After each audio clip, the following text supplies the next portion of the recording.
BNP chairperson Begum Khaleda জিয়ার উপদেষ্টা আলহাজ আমানুল্লাহ আমান বলেছেন, খুনি হাসিনা সহ সকল আওয়ামী দোসরদের বাংলার মাটিতে ফাঁসি হবে। বিকেলে কেরানীগঞ্জের তারানগর ইউনিয়ন বিএনপির প্রধান কার্যালয় উদ্বোধন এবং বিএনপির নতুন সদস্য সংগ্রহ ও নবায়ন ফর্ম বিতরণের সময় প্রধান অতিথির বক্তব্যে তিনি একথা বলেন। আমানুল্লাহ বলেন, বেগম খালেদা জিয়াকে বিনা দোষে ফ্যাসিস্ট হাসিনা জেল খাটিয়েছে।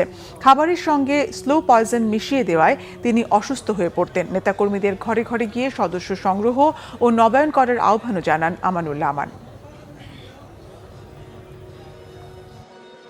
বেগম খালেদা জিয়া বিনা দোষে জেলে গেছে, তাকে নির্যাতন করেছে জেলখানায়, খাবারের সাথে স্লো পয়জন করেছে, অসুস্থ হয়েছে।